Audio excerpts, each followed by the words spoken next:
y'all. I'm Leah Lawrence. And I'm her husband, Mitch Lawrence. And you are listening to the Southern Spirits Podcast, where I regale my husband with Southern stories of the macabre, creepy, and strange. And I drink. So what are we drinking tonight, Mitchell? Our beer tonight is Blood IPA, brewed by Wild Heaven Beer in Avondale Estates, Georgia. That might be brewery, but I think that's just Wild Heaven Beer. I'm going to have to look at the can again. Hold on. Pause. Nope, Wild Heaven Beer. Done. In Avondale Estates, Georgia. I'm glad I rechecked that. 6.8% alcohol by volume, and nothing on the cans to speak of, so let's read the online description. Our long-awaited India Pale Ale bursts with lush tropical fruit flavors and hints of apricot, melon, and bright sweet orange. Wise Blood IPA starts with a vibrant hop aroma and finishes dry and clean with lingering notes of pine and citrus. Personal review time. This is a really good but run-of-the-mill IPA. It's just well done, but nothing too special to speak about. It is better than your average IPA. There are subtle notes of... I get a lot of orange peel off of it. Pine is definitely there too, but it really brings out the flavor. It's good, but you know, it's just kind of normal to me. I gave it a 9 out of 10 though. Leah, what'd you think about it? Yeah, it was citrusy. It was fine. I don't like those. But question. Mm-hmm. One thing that I've noticed when people tasting alcohols, specifically wines, whiskeys, that kind of thing, beers, people are really apt to say strange ass things that are not in the beer that they can taste. So like, you mean like apricot? Like pine. Like, when did you ever fucking lick a pine needle and say, oh yes, that's what pine tastes like? It tastes like pine wood. You've been around pine. Yeah, pine but I've never licked one. Pine cones. Yeah, but it smells like that. It tastes like that smells. I mean, okay, but it does. I taste it. But you know, it's just the heady aroma of wood rosin, and I'm just sitting here going, okay. I never said wood rosin. When did you go sniff that? But I'm just saying, in general, people are very like the earthy mushroom and that damp, dank earth taste. And I'm just sitting. When did you stick your tongue in the dirt? Have you didn't eat dirt as a kid? No. I mean, I did, and I think most normal children did. No. That spent time outside. Well, maybe that was my issue, Thank but you. My whole point is people go off on these little tastings saying like, oh, the vanilla bean is coming out in it and stuff like that. And I'm just like, all right, I'm glad you know what that is, but like, cool. I don't know. Well, seems that people are incredibly pretentious when they go tasting things, because when I taste that beer, it doesn't taste like mangoes and, what did you say, apricot? There was no mango. It was hints of apricot, melon, and bright sweet orange. There was no melon. I mean, the orange I could see. It tastes like citrus and bitter. That's it. It's good. Well, I like the citrus, but and it does taste like a Christmas tree. So yeah, because there's a lot of pine. Just the pretension of like these notes that people, you know, the burnt sugar and the, you know, it's weird. Yeah, for any of you that don't know who Wild Heaven is, I wasn't entirely sure, but it's the same company that makes that emergency drinking beer. If you ever see a can or a tap that says emergency drinking beer, this is that company. We haven't had that. I've wanted to have that on the show, but we just haven't bought it yet. But this is the same company. They make this Wise Blood IPA. It's really good. I recommend it. As I said before, a 9 out of 10 with hints of pine. Fuck the pine. Our shot in the dark for the night, we've had it on the show before, and it's back. Deep Eddy Orange. Bottled for Deep Eddy Distilling Company in Austin, Texas. 35% alcohol by volume. And if you want the full review, refer to episode number 39, which was entitled Mayhem at 40 Inches. It got an 8 out of 10. We're going to stick with it. We're not going to change anything because we haven't drank it since. So, you know. But that's it for the alcohols. Leah, what do you think we have next? We've got a funny place name.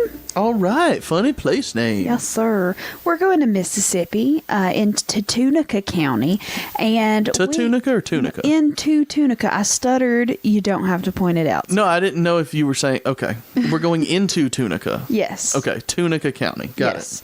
And we're going to Moon Landing.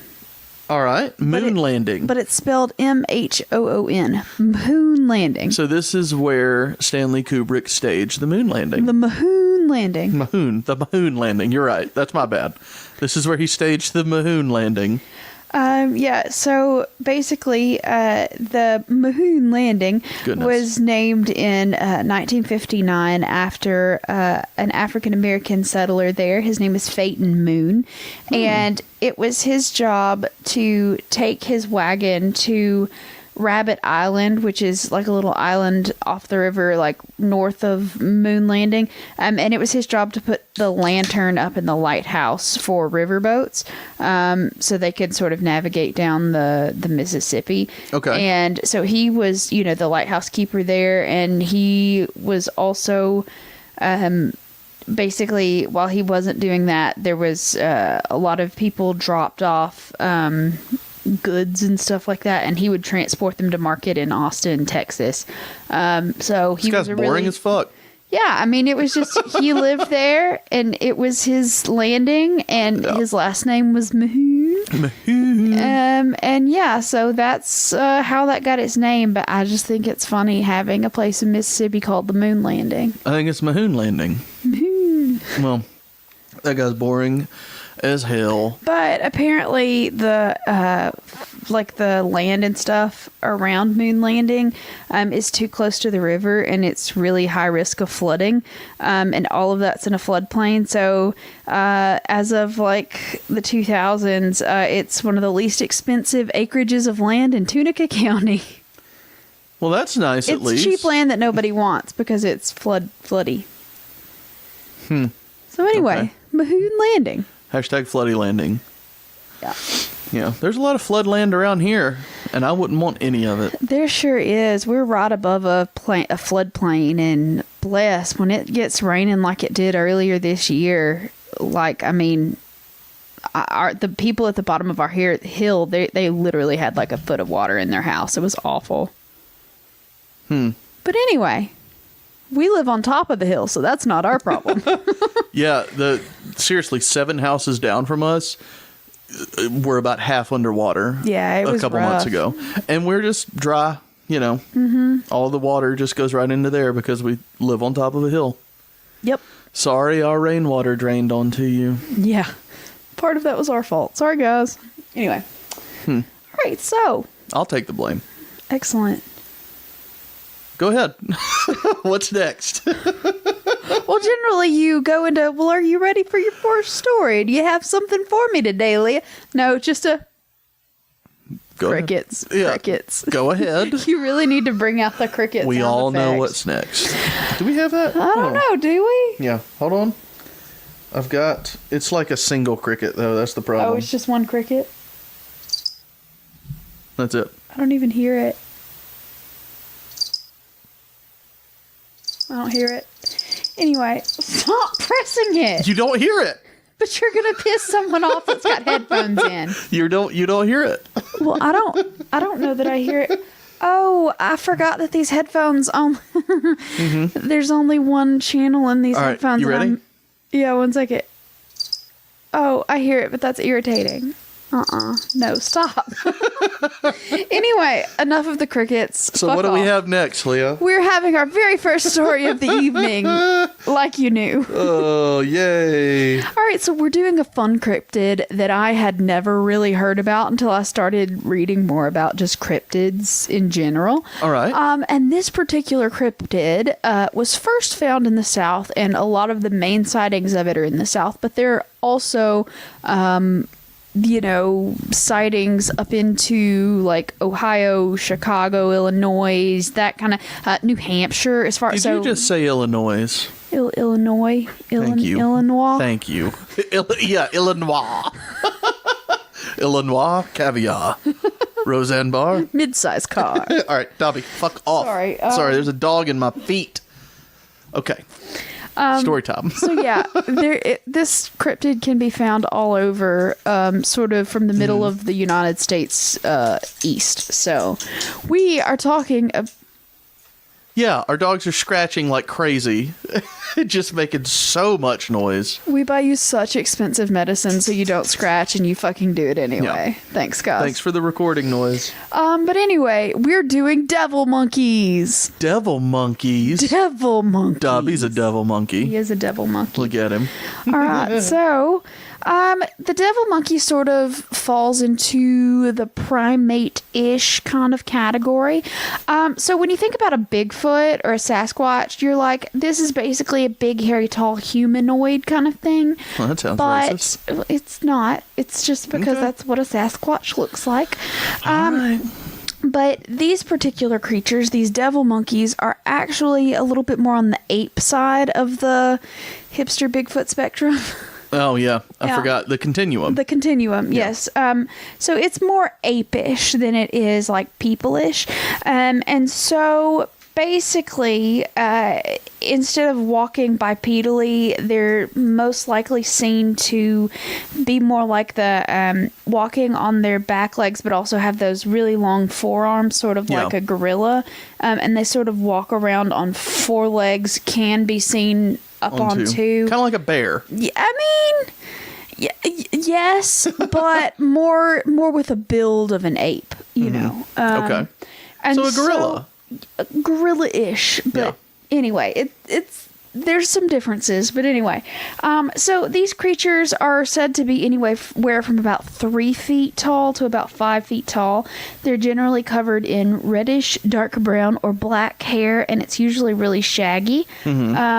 And it's sort of fluffier around its neck and shoulders, so it's kind of got like a lion's mane almost.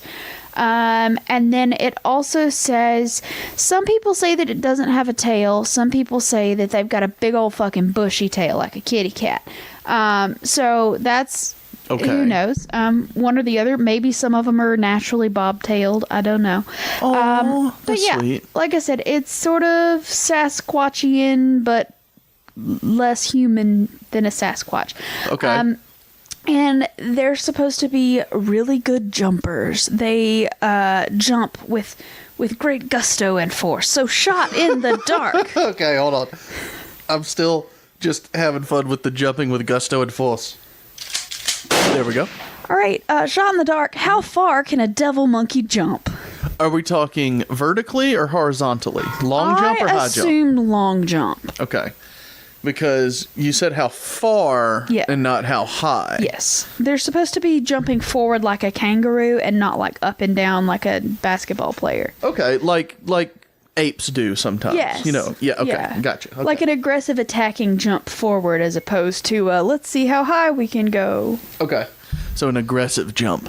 Yeah, how far can a devil monkey jump? Not a showy is it jump. A, 10 feet? Is it B, 20 feet? Or is it C, 30 feet?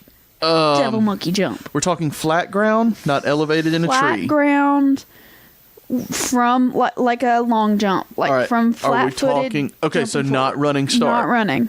Okay, flat-footed, straightforward jump. Yes. 20 feet. You're correct. Woo! Yes. I got that because, as you know, Leah, I actually enjoy athletics. And the record for a human long jump, and that's like from a sprint, is something like 30 feet. But that's like a full sprint. Yeah. You know, it's around there. It's something like that. Have you ever been to the Jesse Owens Museum? No, but it is in Alabama, for those who don't know. It's just... I filled that too much, I'm sorry. Yeah, it's very close to us, and we used to go on field trips there because that was just a normal thing to... hold on, let me take this shot and I'll finish my story. No, finish your sentence after you take the shot. Oh, how terrible is it? I actually really like that one. It's orange, but it's got a very heavy vodka after. Yeah, it is a good one. Now... let's see if you remember where you were in your sentence. Anyway, we used to go to the Jesse Owens Museum because that's just, you know, anytime you've got a museum or a like famous person location near you, you're going to go for a field trip because that's what elementary schools do. Well, I was just going to say Leah will show up in her leisure time. Yeah, probably because I fucking love a museum. But we went to the Jesse Owens house and museum, and they have a setup of all of the different track and field things that he won medals in and stuff. And one of them was a long jump. And you're supposed to like do a long jump into this sand pit and see, you know, they have it marked where his award-winning jump was. Right. And so like we were all supposed to be jumping and stuff like that. Anyway. Please tell me you broke your ankle or something. I'm getting there. I was in junior high. I think it was junior high. It might have been high school. I don't remember, but we've been there several field trips. But anyway, I was old enough to know that I shouldn't be doing that. But everybody was doing it. So I was like, yeah, sure, let's do that. I take the whatever the run and jump thing is, and I land about 2 feet into the sand. I fall over, and I break my right pinky. Oh my God, really? Yeah, I threw my hand out in front of me, and it caught the side, like the paved part of it, and I shattered my right pinky. That's why it's weirdly curved. See that? You shattered it? I didn't shatter it, but I completely broke that bone. Yeah. That, I just, how can you be that uncoordinated? Have you met me? No, I have. That's why I'm asking.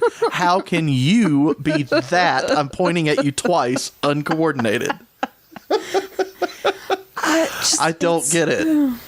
It's just a special skill that I got from my mom. Thanks. I just don't get it. All right, well, so that was a weird fucking tangent, but now that I'm suitably alcoholed, let's keep talking about devil monkeys. So the devil monkey's hands are supposed to have really big, sharp, scary claws, and its face is usually reported as being sort of dog-like, so it's got like a muzzle, you know? Mm-hmm. Instead of like a flat face like an ape.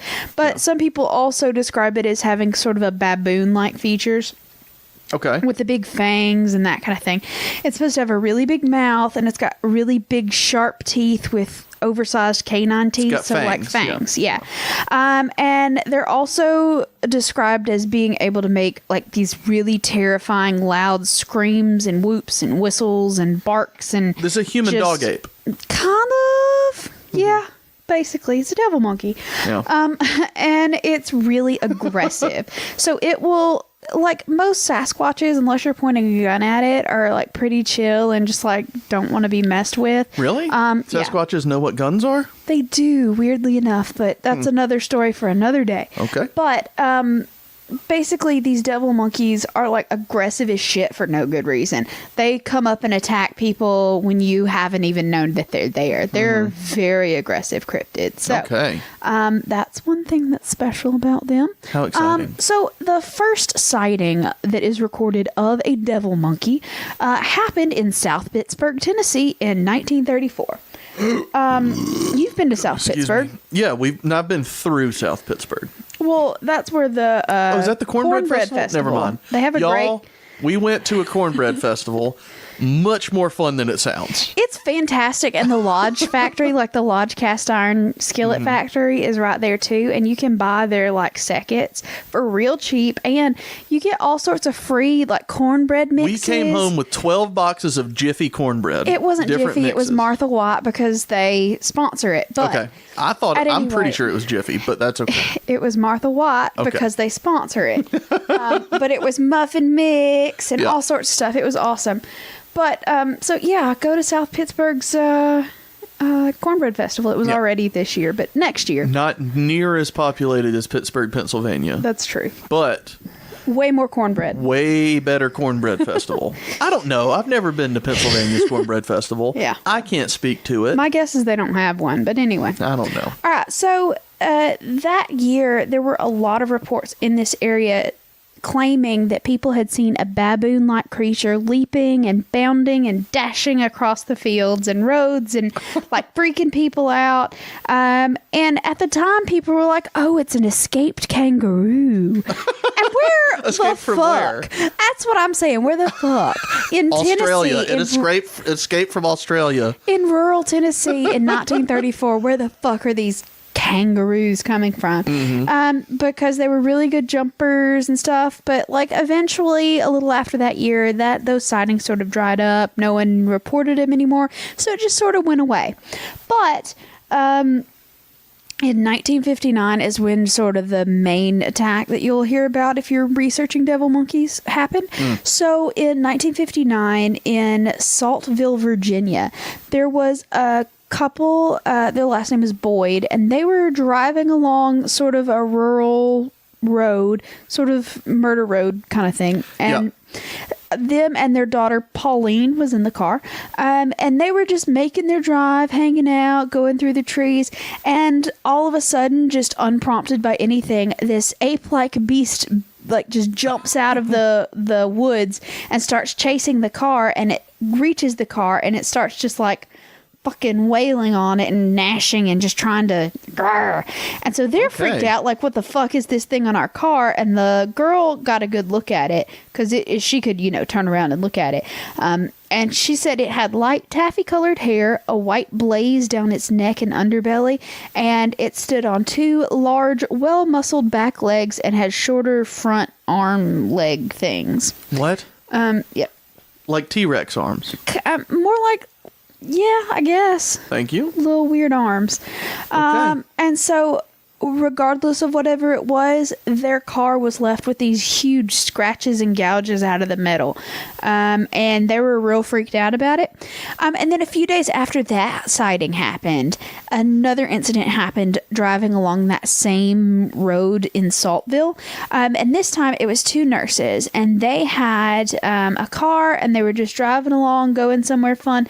But they got attacked by this same animal thing, and it was like so vicious in this attack that it completely tore the cloth top off of their convertible. Well, and like sort of ripped it to shreds. That sucks. And they were freaking the fuck out because, okay, now we're like right out here with it, and they like drove and got it flung off. But anyway, so that was the two like big first initiative, like this is a thing kind of sightings. So then later in the 70s, there were reports in Albany, Kentucky of a bushy-tailed ape creature with sort of the face of a dog, and it was slaughtering cattle there in Kentucky.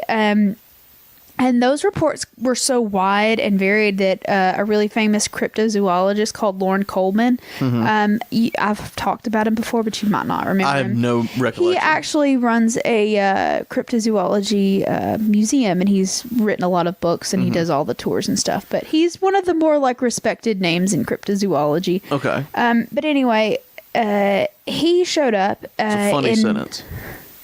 He showed up in 1973, and he didn't find any evidence of the creature. And he said, I can't say what's here. I don't know because I can't find any evidence, but I know these people have been seeing something. Something's freaked them the fuck out. Something's going on, but like I can't personally tell you what it is because there was no evidence, so we're not comfortable saying what it was or not. Okay. Yep. So. Well, I have a question real quick. Yes, sir. Because I just kind of stuck on this. When you said it was slaughtering cows, was it just killing them? Or were they being eaten or drained of blood like a chupacabra type thing? I think it was more of like a wild animal attack, like ripped them up a little bit, was eating on them, but like got scared away kind of thing. I don't think it was any kind of mysterious like blood-sucking chupacabra kind of thing. No, I think it was just like if a wolf had taken it down, it would have done the same thing, kind of. So it's probably a wolf, is what we're saying. I don't think there's wolves in Kentucky, are there? There are wolves everywhere. I don't They're think just so. fuzzy dogs.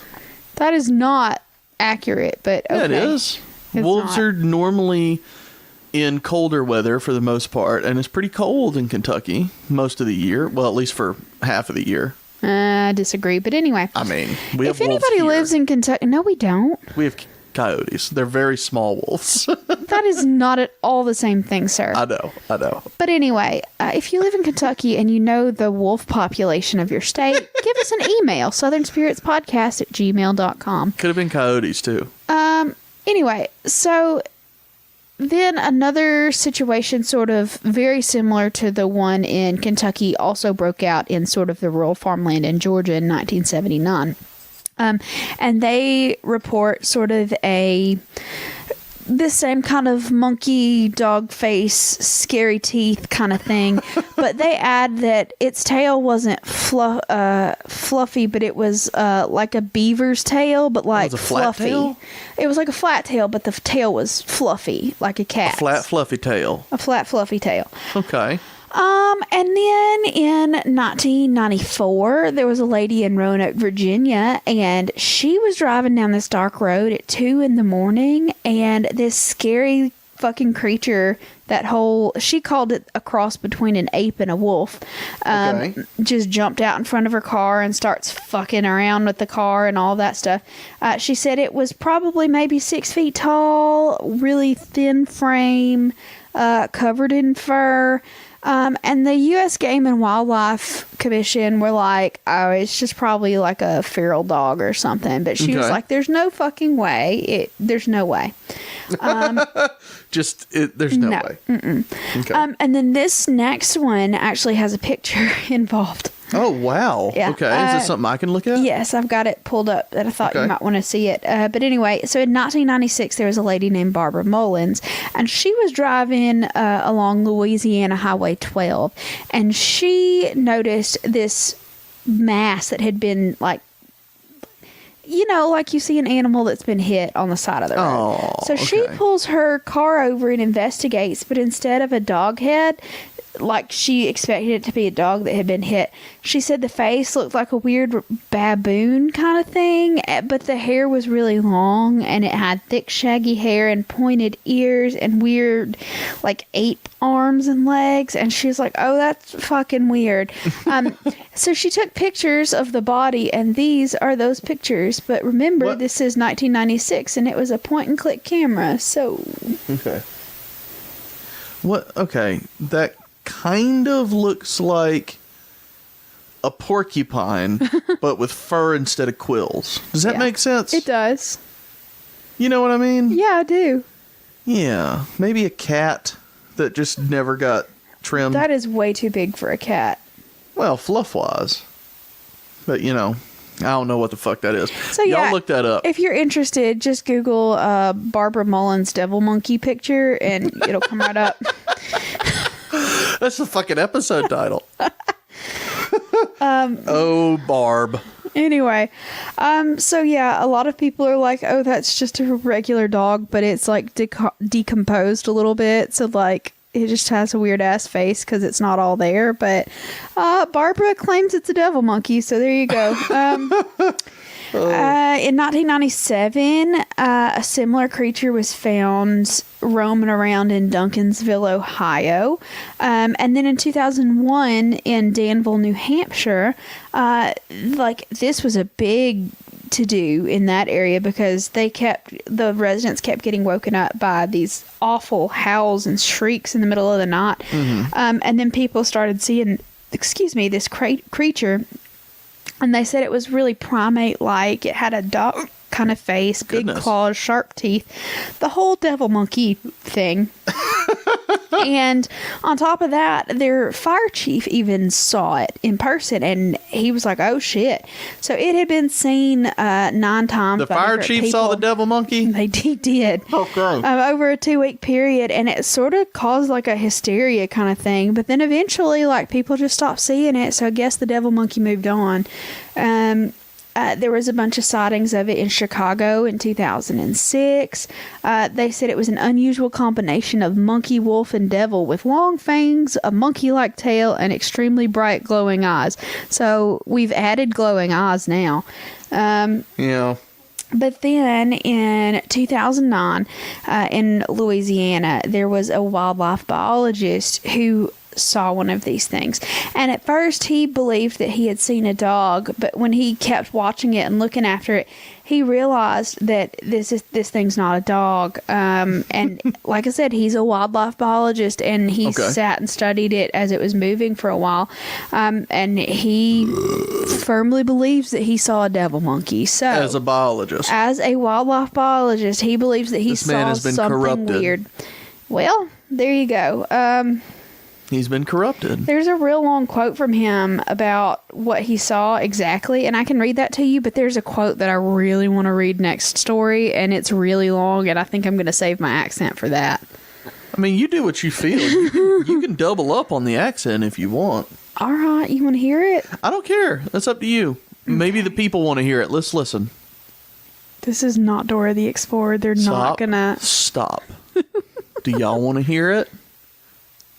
We do. No, hold on.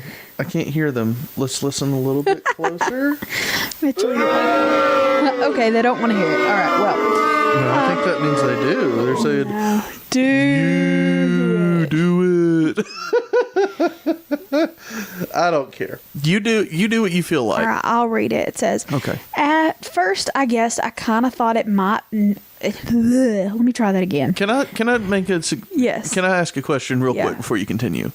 Where's the accent? Well, no, the next one is written in an accent, and I'm very excited about it, but not this one. I just didn't know that was possible. Okay. Yeah. At first, I guess I kind of thought it may be a dog, but as I got closer, I realized I was wrong. The thing, whatever it was, ran on all fours to a spot in the fence where the trees were about 30 feet apart and leapt over the 5-foot fence in one hop. Once on my side of the fence, this thing stood up on 2 legs. It was only 30 feet from me at that point, and I got a really good look at it.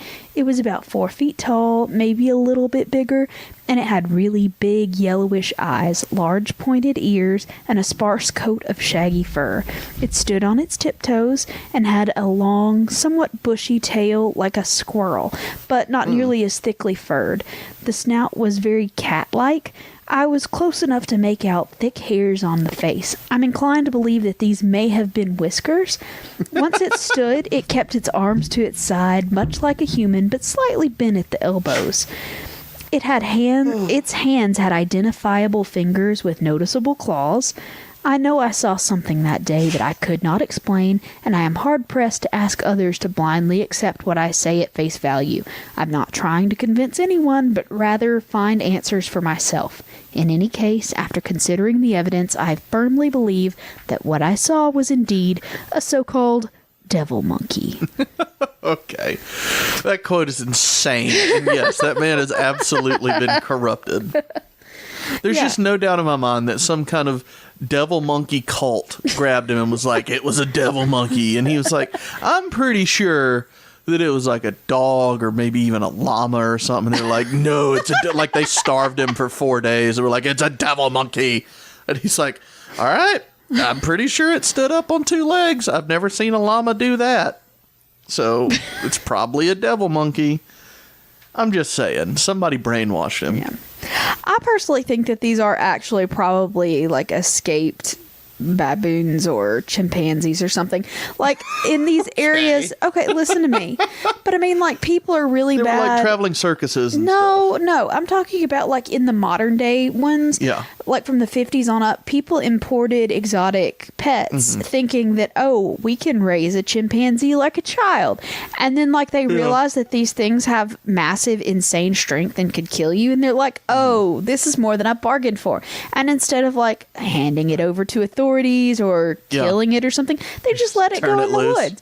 And I have a feeling that some, probably not all of them, but a lot of these kind of weird things are just escaped pets or let go pets. Let me ask you this. How many high dollar, high society people are living in these rural areas though? To get those exotic they're not. pets. But my point is there's always that one eccentric guy that's real rich on the edge of town that lives in a rural location because that's where you can build a mansion. You know what I mean? And like they're close to these wooded areas, and an animal is going to find where it can flourish the best in a local region, and that's probably going to be these remote wooded areas where there's game and there's shelter and that kind of thing. So, I mean, I could be wrong. Maybe this is just weird, but I mean, I really have a feeling that some of these could be chalked up to loosed pets. Remember, well, hold on. I want to bring it back to something. I want to connect it. I've had 3 wise bloods. I'm doing okay. You were talking about how you thought they were probably pets. And all that I could think was about 10 years ago, maybe more. There was a lady who was murdered by her gorilla. Do you remember this? It was fucking national news because she had kept it for a very long time. I thought that was a chimpanzee. It might have been, but she kept it docile like it was her pet, but she fed it wine and Xanax all the time. Yeah, it was chimpanzee. You remember that? Mm-hmm, I do. Does anybody else remember Sad. that story? Yeah, but it fucking murdered her because it was hopped up on booze and pills. I mean, I hate to be a victim blamer, but ma'am, you should not have been she keeping asked a for that. chimpanzee. She asked for that. Like, you are not a qualified zoologist. You don't know how to take care of that shit. It's a bad choice. What if that was all zoology was? What if capturing animals boiled down to feeding them wine and Xanax? Ugh. I wish someone would capture me and feed me wine and Xanax. Don't combine those two, volunteer as Leah. tribute. Not at the same time. Mm-hmm. Anyway, I just wanted to bring that up because I remembered it. And I need to bring up things I remember. Because if I remember it, God damn it, you're going to remember it. Anyway, so that was our very first story. Oh, that was it? Yeah, that was everything. Well, that was exciting. Yeah. I'm glad that we did it. That was fun. I enjoyed it. I have to do the laughter because I don't have applause. And it really pisses me off. Like, I got to find a new soundboard app. I need applause. You know? Not from you. I don't need... it's not fulfilling something within me. It's... Anyway. Alrighty. You get it. Are you ready for the second one? Because I'm kind of pumped about this story. I guess. I think story number 2 is on its way. Well, all right, buckaroos and buckarettes, y'all should saddle up for this next story. I've never heard the term buckarettes. Have you never had a buckarette? Anyway, I think that's the gum that you chew to stop smoking. Yeah, that's funny, Leah. Hey! You made it funny. Stop. No, we're doing a story out of Crosby County, Texas. Ooh. We are doing The Ghost Riders of Stampede Mesa. Is Nicolas Cage involved in this? I mean, in a roundabout Is he a way. Ghost Rider? Yes. Supposedly, that's what this story has vague ties to that comic book in a For really real? weird. Really? Yes, Okay. legitimately. All right. Anyway. Well, that's fun. Okay, you ready? Yeah. All right. So, like I said before, we're going to Crosby County, Texas. Apparently, it's like kind of the eastern edge of the Panhandle near the Red River.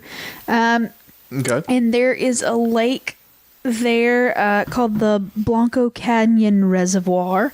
And the reservoir sort of juts out like into a peninsula thing. Mm-hmm. Anyway, it ends up forming a mesa right along the White River. And they used to call the White River the North Blanco just because fun. Anyway. So the area was kind of iffy because on one side of this mesa, there was a 200-foot drop-off down a very sheer cliff. But it made that particular area really popular on cattle drives because that cliff acted as basically a natural fence. And so you could sort of herd your cattle up onto that mesa and basically they would stay there and you could rest and recuperate and it took less guards and it was easier to watch them because you've already got a natural barrier on the back side of them. Okay. So on a lot of these long cattle drives, that's a good stopping spot. There was a lot of fresh grass for the cows to graze on top of that mesa. There was water in the river running by. So like it was just a great place to stop off for a little bit, get rested up, and then keep going. So like I said, it was really well traveled. Lots of people used it. And so, yeah, it was pretty great. And everything worked out great. And the trail bosses that ran... It sounds pretty great, Leah. Pretty great. And the trail bosses that were running those routes made it a frequent stop. But in sort of the late 1800s, there was a problem, if you will. No. So it allegedly started in the fall of 1889. And there was a herd of cattle that was being... herded by some trail bosses. And when they got to this mesa, they realized that someone had set up a brand new homestead right there in the middle of that fancy grazing land that they're used to using. And they had already gotten like this like herd of cattle headed towards the mesa, and they were trying to figure out how to reroute this herd because like it's really difficult to get that many cattle that are going in that one direction to stop or change direction and that kind of thing. And so that like they were working on it, trying to herd them in a different direction to get away from the homestead and figure out a different plan from there on. But as soon as they started to do that, this storm just blew up out of nowhere. What kind of storm? An ominous storm. Was it a dust storm? No, like a lightning flashing. Was it a rainstorm? Yeah, bad stuff kind of storm. Big old fat rain. Big old rain. Rain that seemed to come straight up from underneath. Can you stop? But anyway, so these black clouds just come billowing in. The sky was completely clear before, and now it's just a rumble of thunder and lightning and rain, and it's just awful. So the lead trail boss of this cattle drive, his name was Sawyer, and he was like, "Oh fuck, this is gonna take too much steps, too many hours. We're gonna get." It's going to be a problem. So, you know what? Fuck the people that are in that homestead. We're just going straight through. Yeah, super dick. He's the villain of this story. So he was taking his cattle through a homestead. Yep. Like through buildings and shit. Yeah. How? They're cattle. They're not bulldozers. Have you ever seen a stampede? Well, have you ever seen a couple of cows move like at all? Yes. Have. Okay. Well, all right, maybe the story makes more sense to you, but I've only ever seen cows move their head. Yeah, well, dairy cows and beef cows are not the same thing, love. Well, yeah, I've only ever seen beef cows standing still chewing God knows what, because there's always chewing something. Cud. Yeah. Isn't that partly vomit and shit mixed together? It's not shit, but they have... Okay, so cows have 4 stomachs, and they have a fermenting hindgut. Right. So, like, they chew the grass, and then they regurgitate it, and then it goes into the other stomachs, and they continue to regurgitate and ferment it until it's something that they can get nutrients out of, and then they poop it out the back. Right. Like everybody does. Right. And, I'm just thinking about fermenting hindgut, and I was going to make a joke about me somewhere in there, but I decided... Let's move on. But anyway, like they've got 4 stomachs and it works around, or 4 chambers of the stomach. And anyway, is it a medical emergency to have one stomach and have it be for a fermenting hindgut? That would just make you a koala, I think. But really? Anyway. Is that what they do? Yeah, because they only eat eucalyptus and it's very like not nutrient dense at all. So is it a medical emergency to be the only human with a cloaca? Yes. Okay. Then we won't worry about the fermenting hindgut. We're going to be more worried with the all-in-one hole. That is a problem for me. That's really gross. But anyway, yeah, so back to the actual story, Mitchell. So these steers have gotten up, just they're going and they've started stampeding. They go fucking straight through this homestead. It's annihilation. It is bad. They trample down fences. They trample down buildings. And this stampede got so bad that they go careening off that cliff on the other side, that 200-foot drop. The cattle? Just the cattle, yeah. What the fuck? And when everything was over, when the stampede had stopped, there was just fucking destruction everywhere. Almost all of their cows were at the bottom of that cliff dead. And several of his men were also dead, and all of the people that were living in that homestead completely dead. Good God. And so how many cattle was it?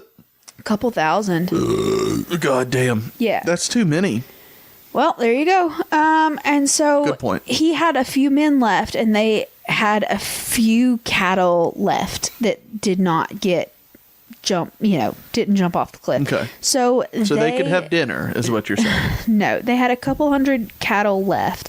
And instead of burying the ranch hands that died or the homesteaders that they fucking murdered, instead of paying them respects or stopping or whatever, they were like, fuck it. We're just going to round up the cows that we've got left and keep going. And so they did. And basically, yeah, it was bad. And so this whole area became known as Stampede Mesa, because like all the death happened and the tragicness, but it also is supposed to be very, very haunted. Okay. And so like basically anytime more people... Okay, so like the next year after all of that destruction and whatnot happened, another group of like cowhands and stuff were out on the mesa, and they had their cows there because it was a good place. It was known to be a good place for keeping your cows, but for no reason at all, nothing like spooked them, and like that they could see. There was no reason for these cows to start stampeding, but suddenly they all started running, and they just went for the cliff, and several hundred of their cows just jumped off the cliff in that kind of stampede. And so they often recorded that when people had cows and stuff up there, that there was sort of a sudden storm that would spring up out of nowhere again. And in a lot of cases, people report seeing ghost cows. My favorite kind. The best kind. Ghost cows, sometimes ghost cowboys, and ghost horses. And they also hear like this intense scream of like people like being trampled kind of thing. Jesus. And so this whole thing, there was a place that does sort of Texas folklore and stuff online. It's called Texas Escapes. You can look it up on their website. And they had a like from the time account from a cowhand named Lon Schuyler, and they've written it like it's written from, I think it was from like a newspaper or something like that of the day, and it's written like a fucking cowboy talks, and I'm so excited to read it to you. And this is what happened to Lon Schuyler on the Stampede Mesa. So are you ready? I'm so ready. And this happened in 1902. Okay. And the ghost sort of thing had been like a popular, like they knew about it, but people were still using the mesa because, you know, why not? Anyway. I agree. So here we go. Spring of '02 it was. Me and a pal of mine, a feller named George Ramp. I think that was his last name. George Ramp? Ramp, R-E-M-P. Okay. I think that was his last name. We signed on for an engine beef drive going plumb to Montana. Got up on the North Blanco. The boss says, we are going to hold on to that point. Let me tell you about half the crew drew their time right then. Me and George, though, we was full of piss and vinegar, and wasn't no spook story gonna scare us. Them old hands, they told us we was crazy if we stayed, but we done it anyway. Me and George, we drew a second watch. That's from about 10 in the evening to about 2 in the morning. We decided we'd ride double circle. One of us going around the herd one way, one going the other, so we'd cross twice during each round. And if we seen anything peculiar, we could warn each other. And it was right on toward midnight, by the way. The dipper was setting. Stop. I was on the east side, and that's when them things started coming out of the brush. Looked like cows, but not like no cows I ever saw. They was plumb white as milk. They didn't make no sound at all, and they didn't look like they walked. They just sort of floated by. Now, I was riding a clayback gelding, one of the steadiest horses I ever had. Never knew that horse to shy at nothing afore. But he sure didn't want nothing to do with them things. Trouble was, we couldn't get away from them. They was everywhere. I hit it one with my hand, and it just went in. Felt like hitting into cold smoke. That's what it felt like. I hollered real loud, "Look out, George, they're gonna run." And sure enough, they did. George was on the west side, and he was taking his lariat and They ran because you yelled. Hush. Forget it. He taking his lariat and commencing to hitting the leaders on the noses, trying to turn them. Don't never let anybody tell you that you can turn the herd by shooting in front of them. All that does is scare them worse and make them run faster. Well, the fellers that wasn't out there with me and George, all they had to do was pull their boots on and grab saddled horses. While we did lose about 200 head, we managed to turn them into a mill and kept the rest from going over the side.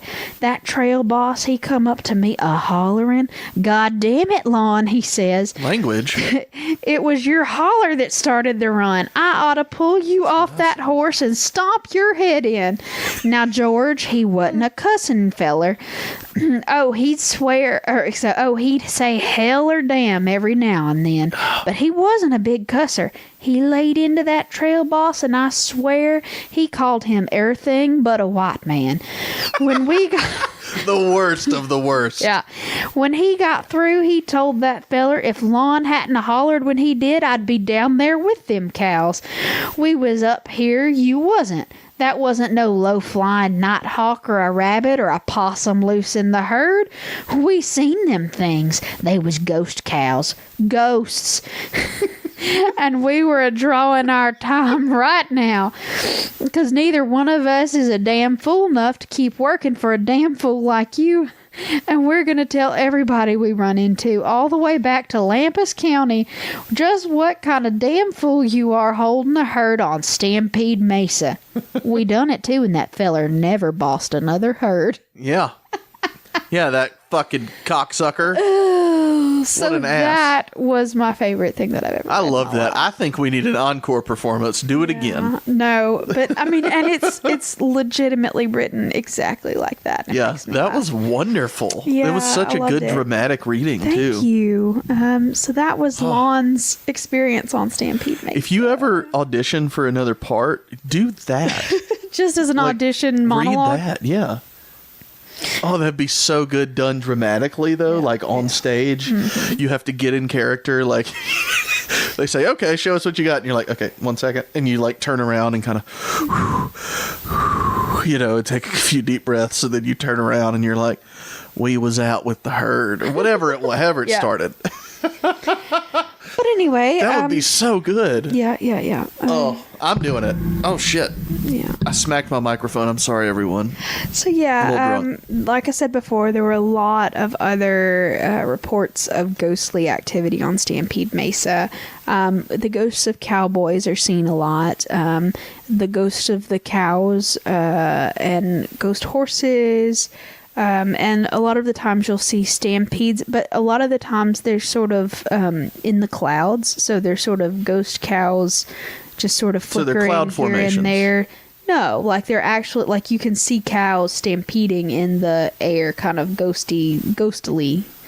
Ghostily stampeding in the air. Yeah, and you'll hear sort of stampede noises, even though there's nothing on top of the mesa. Shrieks and screams. A lot of weird ghost lights have been known to be, appearing there, that kind of thing. Okay. So, Shot in the Dark. Oh, shit. Oh. Got it. This story has become so legendary that many songs have been written about this haunting. Which of the following is not about Stampede Mesa? Okay. Is it A, Riders on the Storm by the Doors, B, Stampede by Roy Rogers, or C, Ghost Riders in the Sky by Johnny Cash, Elvis, etc., etc., etc.? Lots of people sang that song. Oh. This is a hard one. Riders on the Storm, Stampede, or Ghost Riders in the Sky? I'm going to say Riders on the Storm by the Doors. You're incorrect. That is definitely about the Stampede Mesa. I mean, I don't know these fucking songs. Riders on the I just figured a non-country band would have probably done it. Mm-mm. But it's Stampede by Roy Rogers. It's just literally about a stampede. Well, it could be this one then. This is a bullshit question. It's not. It's a bullshit question. It's not. This was a stampede. I'm taking the shot anyway. Go ahead. I'll take one with you if you just really want to push it. Well, that's up to you. It's a Thursday night. Do you want to have a second shot? Kind of. All right, hold on. Oh, my God. What? Oh, I thought I dropped my shot. I didn't, though. I forgot these tables that we got are very, very small. and I put it down, thinking I was putting it down, and it ended up leaned against the couch instead of falling. So there's that. All right, hold on. I love telling people exactly what's happening. And actually, one of my favorite super interesting what's happening. Comedy country bands, Riders in the Sky, they were named after that song. That was named after this story. I didn't know there was such a thing as a comedy country band. It's a 3-piece West Texas Well, let me say this. All right. Woody Paul is one of the best yodelers that I've ever heard. Did you say RuPaul? Woody Paul. Okay. Well, I was saying comedy Ranger country, Doug? but completely dependent on your social views. You could consider David Allan Coe to be a comedy country artist. Now, again, that's completely dependent on your views. There's some really, really awful things that have been released by David Allan Coe. And that's the problem because but it's supposed to be funny technically. Yeah. So. That's the thing. Some of his stuff is really funny and really good, and some of it is racist as shit and awful. And it's supposed to be funny. And it's really difficult for me, because I mean... Right, you're torn. I'm very, It's kind of like Woody Allen movies. Like, the movies are great, but Woody Allen's a shitty, shitty human. Yeah, I mean, I have a lot of problems with stuff like that. Like, R. Kelly's a bastard, but I Believe I Can Fly is kind of a jam. I mean, for real. It's a problem. Yeah. And I just don't know how to cope with that, and I'm trying to just, let it all go. But, yeah, it's very difficult when, You're trying to let it all go? Stop. When you realize that things that you grew up singing were, problematic. Or at least the artist from there. Because, my dad was an old country guy, the songs themselves probably aren't problematic. No, but everything the associated people with them are. And that, I said, that's difficult for me to wrap my head around. Because, I mean, like I said, it's anyway, that's me struggling with my own weirdness. Me too. # white privilege. Anybody want to take a shot? I think that's the perfect time to take a shot. All right. Go ahead, drink it. Oh, that is quite pleasant, isn't it? Mm-hmm. I mean, it's rough, but it's, The orange flavor of that one is so good. Yeah. It does have a good orange flavor. Whew. But it's very strong vodka after. Oh, fuck. Anyway, let's get back to how we struggle with artists and their stuff. Okay, when I was a teenager, don't judge me for this.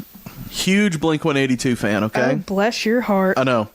Now, is it Tom DeLonge? Is that the one? Anyway, he's a, giant alien conspiracy theorist. He is off his rocker crazy. I didn't know that, but that's awesome. Yeah, you didn't know that? I didn't. Oh, it's fun. Go look him up. He's fun to talk about now. But he doesn't, I don't think he performs anymore. I'm not sure. I think they may do things here or there, but he's he took all of his music money from Blink-182 and the other one, Boxcar Racer, I think was the name of it, and just put it all into doing quote unquote alien research and conspiracy research. Hey, if it makes him happy, rock on. Yeah, he's still insane. I mean, maybe he is, or maybe we all are, and he's the one that's woke. I don't know. I find that really hard to believe. Well, you know what? That's your own personal belief, and if he's not hurting anybody, rock on. If he is hurting somebody, fuck off. But, if he's just, believing in aliens on his own, rock on. I believe in aliens, probably not as much as he does, but, Yeah. But, he's not bad. I'm just saying he's a little crazy. I mean, aren't we all, though? No, not really. And I mean, Dan Aykroyd believes in aliens real hardcore, has done documentaries really into it, and nobody looks at him and says, "Oh, Dan Aykroyd's dumb." I believe in aliens. Just because the guy was in Blink-182. He's out there, aliens, anyway. All right, well. It's hard to express correctly. I'm pro-alien. Yeah. Just putting that out there. Well, good for you. Was that it then? Yeah, that was the whole thing. Oh. Well, then we should probably continue talking about strange things that we need to make peace with. Maybe not. Okay, we won't. All right, let's do a toast. All right, get a toast then. All right, y'all, everybody out there in podcast land, hoist your whatever beverage you happen to have in front of you at the moment. If you don't have a beverage, find an imaginary cup in your imaginary cupboard. Grasp it, pull it out of that cupboard, and hoist it high into the sky. We're toasting that monkey devil monkey. Devil monkey. No, monkey devil. That reminds me of that puppy monkey baby. Oh god, that commercial was huge in our house, y'all. Puppy you have no idea. Baby. Puppy monkey baby. Enough. Sorry. Yeah, the devil monkey and the ghost riders. All right, you ready? Yeah. Okay. It jumps like a kangaroo, face like a dog. Beware the devil monkey when you go out for a jog. Ghost riders haunt the mesa up in the Texas sky. The lightning flashes, stampede starts, so kiss your cows goodbye. Drink.